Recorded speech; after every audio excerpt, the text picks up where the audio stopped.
ಪ್ರಾತಸ್ಮರಣೀಯ ಶಿವಸ್ವರೂಪರಾದ ಶ್ರೀಮದ್ ಜಗದ್ಗುರು ಶ್ರೀ ನೀಲಕಂಠ ಶಿವಾಚಾರ್ಯರನ್ನು, ಶ್ರೀಮದ್ ಜಗದ್ಗುರು ಶ್ರೀ ನಂಜುಂಡಿ ಶಿವಾಚಾರ್ಯರನ್ನು, ಶ್ರೀಮದ್ ಜಗದ್ಗುರು ಶ್ರೀ ಶಂಕರ ಶಿವಾಚಾರ್ಯರನ್ನು ಎನ್ನ ಮನೋಮಂದಿರದಲ್ಲಿ ಜ್ಞಾನಿಸಿಕೊಳ್ತಾ, ಸಕಲ ಜೀವಾತ್ಮರಿಗೂ ಲೇಸಂದೆ ಭವಿಷ್ಯದ ಎನ್ನ ಆರಾಧ್ಯ ಗುರುಗಳು, ಶಾಂತ ಶಿವಗಳು, ಅನುಷ್ಠಾನ ಮೂರ್ತಿಗಳು, ತಪಸ್ವಿಗಳಾದ ಶ್ರೀಮದ್ ಜಗದ್ಗುರು ಮಲ್ಲಿಕಾರ್ಜುನ ಶಂಕರ ಶಿವಾಚಾರ್ಯ ಪಾದ ಪದ್ಮಕ ಅನಂತ ಕೋಟಿ ಭಕ್ತಿ ಪ್ರಣಾಮಗಳನ್ನು ಸಲ್ಲಿಸುತ್ತಾ, ಇವತ್ತಿನ ಈ 70ನೇ ತಿಂಗಳ ಗುರುವಂದನಾ ಕಾರ್ಯಕ್ರಮ, ಈ ಕಾರ್ಯಕ್ರಮಕ್ಕೆ ರಾಂಪುರ ಸುತ್ತಮುತ್ತಲಿನ ಎಲ್ಲ ಗ್ರಾಮಗಳಿಂದ ಆಗಮಿಸಿರ್ತಕ್ಕಂತಹ ಎಲ್ಲ ಸದ್ಭಕ್ತರ ಪಾದ ಪದ್ಮಕ್ಕೂ ಅನಂತ ಕೋಟಿ ಭಕ್ತಿ ಪ್ರಣಾಮಗಳನ್ನು ಸಲ್ಲಿಸುತ್ತಾ, ಮತ್ತು ಈ ಕಾರ್ಯಕ್ರಮ ಯಶಸ್ವಿ ಆಗಬೇಕು, ಅಪ್ಪಾಜಿಗಳ ದಿವ್ಯ ಚರಿತ್ರೆಯು ವಿಶ್ವಕ್ಕೆ ಮುಟ್ಟಬೇಕು ಅನ್ನುವಂಥ ನಿಟ್ಟಿನಲ್ಲಿ ಹೂಗಾರ ಬಂಧುಗಳ ನಮಗೆ ಅವಕಾಶವನ್ನು ಮಾಡಿಕೊಟ್ಟು ಚರಿತ್ರೆಯನ್ನ ಉತ್ತುಂಗದತ್ತ ಏರಿಸುವಂತ ಈ ಹೂಗಾರ ಬಂಧುಗಳ ಪಾದ ಪದ್ಮಕ್ಕೂ ಅನಂತ ಕೋಟಿ ಭಕ್ತಿ ಪ್ರಣಾಮಗಳನ್ನು ಸಲ್ಲಿಸುತ್ತಾ, ಮತ್ತು ಈ ದಿವ್ಯ ವೇದಿಕೆಯ ಮೇಲೆ ಆಶೀನರಾಗಿರ್ತಕ್ಕಂತಹ ದೇವಿ ಆರಾಧಕರು, ಮಾರ್ಗದರ್ಶಿಗಳು, ಹಿರಿಯರು ಆಗಿರ್ತಕ್ಕಂತಹ ಬುದ್ಧಿ ಅಪ್ಪಾಜಿಗಳ ಪಾದ ಪದ್ಮಕ್ಕೂ ಕೂಡ ಅನಂತ ಕೋಟಿ ಭಕ್ತಿ ಪ್ರಣಾಮಗಳನ್ನು ಸಲ್ಲಿಸುತ್ತಾ, ಅವರೂರನ್ನಲ್ಲದೆ ಮಕ್ಕಳ ಸಹಿತ ಈ ಕಾರ್ಯಕ್ರಮಕ್ಕೆ ಬಂದು ಈ ಕಾರ್ಯಕ್ರಮಕ್ಕೆ ಶೋಭೆ ತರುವಂತ ಎಲ್ಲಾ ಸದ್ಭಕ್ತರಿಗೂ, ಶರಣ ಶರಣರಿಗೂ, ಚಿಕ್ಕ ಮಕ್ಕಳಿಗೂ ಕೂಡ ಅವರ ಪಾದಕ್ಕೆ ಅನಂತ ಕೋಟಿ ಭಕ್ತಿ ಪ್ರಣಾಮಗಳನ್ನು ಸಲ್ಲಿಸುತ್ತಾ, ಇವತ್ತಿನ ದಿನ ಬಹಳ ಒಂದು ಮಹತ್ವದ ವಿಚಾರವನ್ನ ನಾನು ಮಾತನಾಡಬೇಕು ಅಂತ ಇಚ್ಛಾ ಪಡ್ತೇನೆ. ನಮ್ಮ ಜಗದ್ಗುರುಗಳ ಗುರು ಪರಂಪರೆ ಯಾವ ರೀತಿ ಇತ್ತು ಅನ್ನುವಂಥದ್ದು ಇಡೀ ವಿಶ್ವದ ಅನೇಕ ದಾರ್ಶನಿಕರಲ್ಲಿ, ಇಡೀ ವಿಶ್ವದ ಅನೇಕ ತಪಸ್ವಿಗಳಲ್ಲಿ, ಅನುಷ್ಠಾನ ಮೂರ್ತಿಗಳಲ್ಲಿ, ಶಾಂತ ಶಿವಗಳಲ್ಲಿ, ವೈರಾಗ್ಯ ಮೂರ್ತಿಗಳಲ್ಲಿ, ಅನೇಕ ಋಷಿಮುನಿಗಳಲ್ಲಿ, ಸಾಧು ಮಹಾರಾಜರಲ್ಲಿ ಎನ್ನ ಗುರು ಪರಂಪರೆಯ ಜಗದ್ಗುರುಗಳಾದ ಶ್ರೀಮದ್ ಜಗದ್ಗುರು ಶ್ರೀ ನೀಲಕಂಠ ಶಿವಾಚಾರ್ಯರು, ಶ್ರೀಮದ್ ಜಗದ್ಗುರು ಶ್ರೀ ನಂಜುಂಡಿ ಶಿವಾಚಾರ್ಯರು, ಶ್ರೀಮದ್ ಜಗದ್ಗುರು ಶ್ರೀ ಶಂಕರ ಶಿವಾಚಾರ್ಯರು, ಮತ್ತು ಎನ್ನ ಆರಾಧ್ಯ ಗುರು ಶಾಂತ ಶಿವಯೋಗಿ ತಪಸ್ವಿ ಅನುಷ್ಠಾನ ಮೂರ್ತಿ ಶ್ರೀಮದ್ ಜಗದ್ಗುರು ಶ್ರೀ ಮಲ್ಲಿಕಾರ್ಜುನ ಶಂಕರ ಶಿವಾಚಾರ್ಯರು ಎಂತಹ ಮಹತ್ವದ ಸ್ಥಾನಮಾನವನ್ನ ಪಡೆದಾರಪ್ಪ ಅಂತಂದ್ರ ವಿಶ್ವದೊಳಗ ಬಹಳ ಅತ್ಯುನ್ನತವಾದ ಸ್ಥಾನಮಾನವನ್ನ ಪಡೆದಾರ ನಮ್ಮ ಜಗದ್ಗುರುಗಳು. ಇವತ್ತ ನಾವು ಬಹಳ ಒಂದು ಪ್ರೇಮದಿಂದ, ಭಕ್ತಿ ಭಾವದಿಂದ ಈ ದಿವ್ಯ ವೇದಿಕೆಯ ಮೇಲೆ ಒಂದು ಮಾತನ್ನ ಹೇಳಬೇಕಂತಂದ್ರ, ಇಡೀ ವಿಶ್ವವ ಅವರನ್ನ ಒಬ್ಬರು ಗುರುಗಳನ್ನಾಗಿ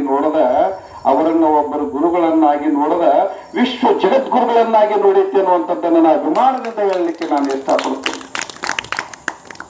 ನಮ್ಮ ಜಗದ್ಗುರುಗಳ ಪವಿತ್ರತೆ ಬಹಳ ದೊಡ್ಡದದು.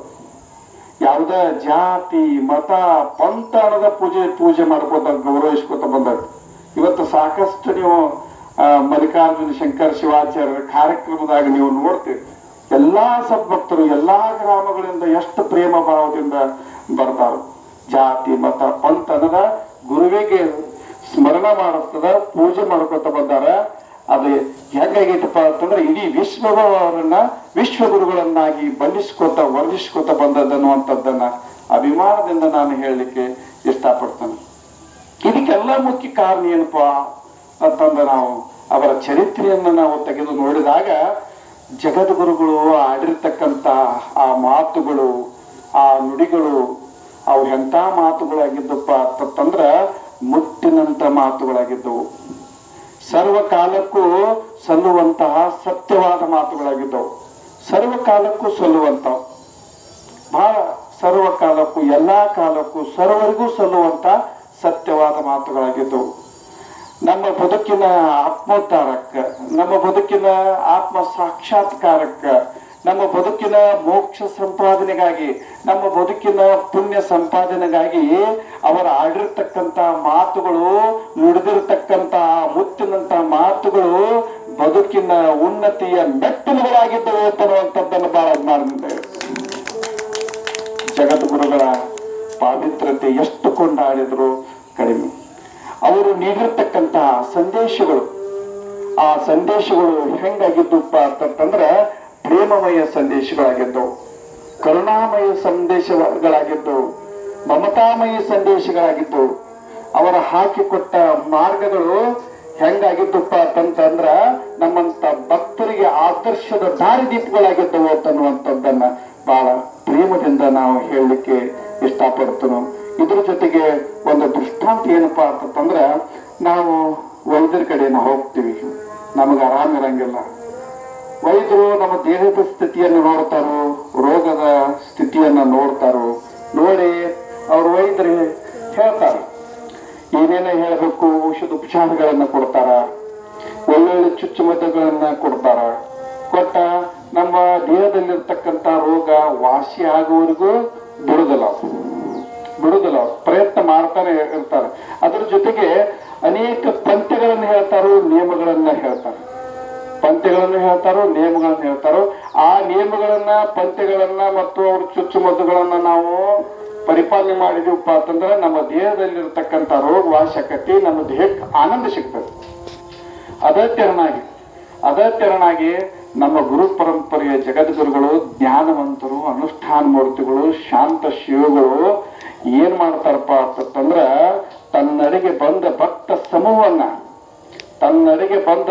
ಸಮೂಹವನ್ನ ಹೆಂಗ ಉದ್ಧಾರ ಮಾಡ್ತಾರಪ್ಪ ಅಂತಂದ್ರ, ಮಮತೆಯಿಂದ, ಕಾರುಣ್ಯದಿಂದ, ಪ್ರೀತಿಯಿಂದ ಉದ್ಧಾರ ಮಾಡ್ತಾರ. ಯಾವ ರೀತಿ ತಾಯಿ ತನ್ನ ಮಗುವಿಗೆ ಪ್ರೇಮದಿಂದ, ಪ್ರೀತಿಯಿಂದ ಮಜ್ಜಿಗೆ ಕರೆದು ಕೊಡ್ತಾಳ, ಅದೇ ತೆರನಾಗಿ ಜಗದ್ಗುರುಗಳು ನಮಗೆ ಏನ್ ಮಾಡ್ತಾರಪ್ಪ ಅಂತಂದ್ರೆ ಕಾರುಣ್ಯದ ಸಿಹಿಯನ್ನ ಉಣಿಸ್ತಾರ, ಅನುಭವವನ್ನು ಉಣಿಸ್ತಾರ. ಅಂತ ಜಗದ್ಗುರುವಿನ ಒಂದು ಇವತ್ತಿನ ಈ ಕಾರ್ಯಕ್ರಮ.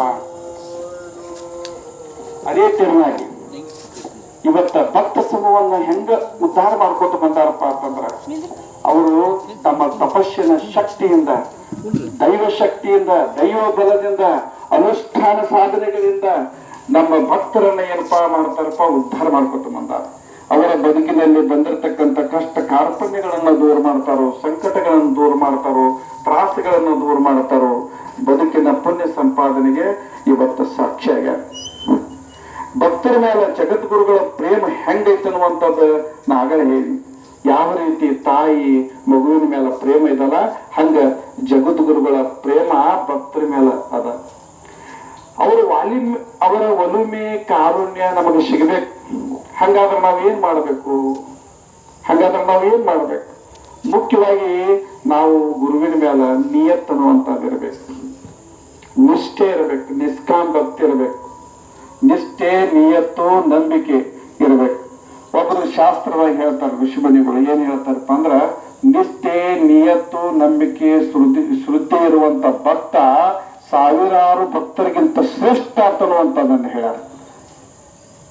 ನೋಡ್ರಿ ಇವತ್ತು ಎಷ್ಟು ನಿಮ್ಮದ ನಿಷ್ಠೆ, ನಿಯತ್ತು. ಇವತ್ತು ನಾವು 70 ತಿಂಗಳ ಗುರುವಂದನ ಕಾರ್ಯಕ್ರಮ ನಿರಂತರವಾಗಿ ಸಾಗಿ ಬರಾಕೈತಿ ತನಕ. ಇದಕ್ಕಿಂತ ಉದಾಹರಣೆ ಇನ್ನೊಂದು ಯಾವ್ದೈತಿ? ನಿಮ್ಮ ನಿಷ್ಠೆನ ಅದು. ಅಂದಿನಿಂದ ಇಂದಿನವರೆಗೂ ನೀವು ಬರ್ತಾ ಇರುವುದು, ಅಪ್ಪಾಜಿಗಳ ಸೇವೆಯನ್ನು ಮಾಡ್ತಾ ಇರುವುದು. ಇವತ್ತ ಒಂದು ಗುರುವಿನ ಮೇಲೆ ಎಷ್ಟು ಭಕ್ತಿಯಿಂದ, ಪ್ರೇಮದಿಂದ ಮಾಡುವಂತ ಕಾರ್ಯಕ್ರಮ ನಮ್ಮ ಶ್ರೀಮದ್ ಜಗದ್ಗುರು ಶ್ರೀ ಮಲ್ಲಿಕಾರ್ಜುನ ಶಂಕರ ಶಿವಾಚಾರ್ಯ ಗುರುವಂದನ ಕಾರ್ಯಕ್ರಮ ಅನ್ನುವಂಥದ್ದನ್ನ ಅಜ್ಞಾನದಿಂದ ನಾ ಹೇಳ್ತೀನಿ.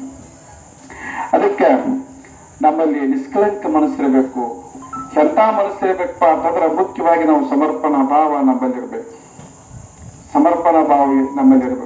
ಎಲ್ಲ ನಿಂದ ತಂದೆ, ನೀ ಆಡಿಸಿದಂಗ ನಾವು ಆಡ್ತೀವಿ, ನಮ್ಮದು ಏನಿಲ್ಲ ಅಂತನ್ನುವಂತ ಭಾವ ನಮ್ಮ ಮನುಷ್ಯನೊಳಗೆ ಮೂಡಿದಾಗ ಮಾತ್ರ ಸದ್ಗುರುವಿನ ಆಶೀರ್ವಾದ ಆಗ್ತದೆ. ನಮ್ಮ ಜಗದ್ಗುರುಗಳ ಆಶೀರ್ವಾದ, ಕರುಣೆ, ಒಲುಮೆ ಸಿಗಬೇಕಂತಂದ್ರ ನಾವು ಏನ್ ಮಾಡ್ಬೇಕು? ಗಟ್ಟಿಯಾಗಿ ಅವರ ಪಾದ ಹಿಡ್ಕೋಬೇಕು. ಮುಖ್ಯವಾಗಿ ನಾವು ಅವರಲ್ಲಿ ಶರಣಾಗತಿ ಆಗ್ಬೇಕು. ಅದು ಬಹಳ ಮುಖ್ಯ. ನಮ್ಮಲ್ಲಿ ಅಹಂಕಾರ ಇರಬಾರ್ದು, ಪ್ರತಿಷ್ಠೆ ಇರಬಾರ್ದು, ಸ್ವಾರ್ಥ ಇರಬಾರ್ದು.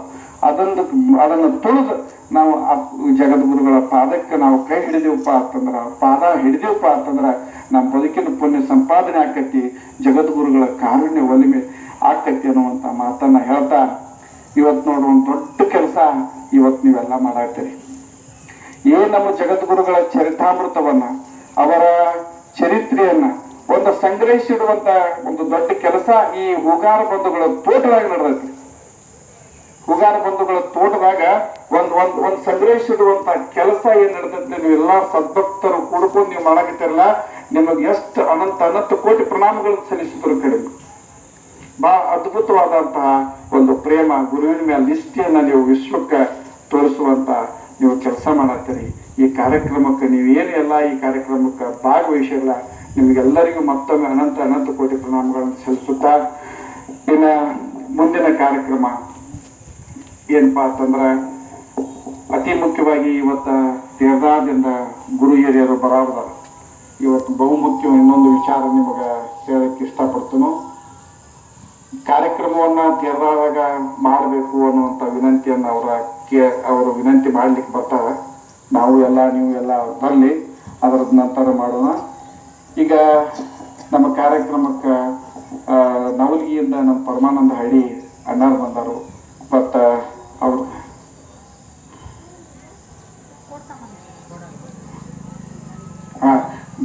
ಸಂಕಾನಟ್ಟಿ ಹಿರಿಯರು ಬಂದಾರ, ಅವ್ರಿಗೂ ಕೂಡ ಧನ್ಯವಾದಗಳು. ಮತ್ತು ನಮ್ಮ ಬನಟ್ಟಿಯಿಂದ ಶೆಟ್ಟರ್ ಅವ್ರು ಬಂದಾರ, ಅವ್ರಿಗೂ ಕೂಡ ಈ ಕಾರ್ಯಕ್ರಮಕ್ಕೆ ಸ್ವಾಗತ ಸುಸ್ವಾಗತ. ಮತ್ತು ಹೊಸೂರದಿಂದ ನಮ್ಮ ಅಲಿಂಕ ಕರ್ಜಾರು ಬಂದಾರ, ಅವ್ರಿಗೂ ಕೂಡ ಸ್ವಾಗತವನ್ನು ಕೊಡ್ತೀವಿ. ಮತ್ತು ಅದೇ ಥರನಾಗಿ ನಮ್ಮ ಬನಟ್ಟಿಯಿಂದ ನಮ್ಮ ಹಿರಿಯರು ಸಂಪೇಟಿ ಚೆನ್ನಪ್ಪ ಕಾಕ, ಭಾಳ ವರ್ಷ ಗುರುವಿನ ಮೇಲೆ ಭಾಳ ಒಂದು ದೊಡ್ಡ ಸೇವೆಯನ್ನು ಮಾಡ್ತಿರ್ತಕ್ಕಂಥ ನಮ್ಮ ಸಂಪೇಟಿ ಹಿರಿಯರು, ಅವ್ರದ್ದು ಸೇವಾ ಭಾಳ ದೊಡ್ಡದೈತಿ. ಅವರು ಕಾರ್ಯಕ್ರಮಕ್ಕೆ ಆಗಮಿಸ್ಯಾರು, ಅವ್ರಿಗೂ ಕೂಡ ಸ್ವಾಗತವನ್ನು ಕೋರ್ತೀವಿ. ಅದೇ ತೆರನಾಗಿ ನಮ್ಮ ಬಾದೇವ್ ಕಾಕ ಆಸಕ್ತಿಯವರು ಕೂಡ ಬನಟ್ಟಿಯಿಂದ ಆಗಮಿಸ್ಯಾರ, ಅವ್ರಿಗೂ ಕೂಡ ಸ್ವಾಗತ. ಮತ್ತು ನಮ್ಮ ಹಿರಿಯರಾದಂಥ ಬಂಡಿಯವರು ಕೂಡ ಈ ಕಾರ್ಯಕ್ರಮಕ್ಕೆ ಆಗಮಿಸ್ಯಾರ, ಅವ್ರಿಗೂ ಕೂಡ ಹೃತ್ಪೂರ್ವಕ ಸ್ವಾಗತವನ್ನು ಸದ್ಭಕ್ತರ ಪರವಾಗಿ ಕೇಳ್ತೀವಿ. ಅದೇ ತೆರನಾಗಿ ತೀರ್ದಾದಿಂದ ಅಪ್ಪ ಸಾಹೇಬ್ ಅಣ್ಣಾರು ಬಂದಾರ ಮತ್ತು ನಮ್ಮ ಗೊಲಬಾಯಿ ಅಣ್ಣಾರು ಕೂಡ ಬಂದಾರ, ಅವ್ರಿಗೂ ಕೂಡ ಸ್ವಾಗತ ಸುಸ್ವಾಗತವನ್ನು ಸದ್ಭಕ್ತರ ಪರವಾಗಿ ಕೇಳ್ತೀವಿ. ರಬಕವಿಯಿಂದ ಆರಿಗೆ ದಂಪತಿಗಳು ಕಾರ್ಯಕ್ರಮಕ್ಕೆ ಬಂದಾರ, ಅವರಿಗೂ ಕೂಡ ಮತ್ತೊಮ್ಮೆ ಸ್ವಾಗತ. ಮತ್ತು ನಮ್ಮ ಹಿರಿಯರ ಅಲ್ಲಪ್ಪ ಮತ್ತು ಬಲಮಾಯಿಯವರು ಹಿರಿಯರು ಅಪ್ಪಾಜಿಗಳ ಕಾರ್ಯಕ್ರಮಕ್ಕೆ ಅವರು ಆಗಮಿಸ್ತಾ ಇದ್ದಾರೆ, ಅವ್ರಿಗೂ ಕೂಡ ತುಂಬ ಹೃದಯದ ಸ್ವಾಗತವನ್ನು ಕೋರ್ತಾ, ಮುಂದಿನ ಆಶೀರ್ವಚನ ನಮ್ಮ ಅಪ್ಪ ಸಾಹೇಬ್ ಅಣ್ಣಾರನ್ನ ನಡೆಸಿಕೊಡ್ಬೇಕಂತಂದು ಹೇಳಿ ಅವರಲ್ಲಿ ಕೇಳ್ಬೋದು.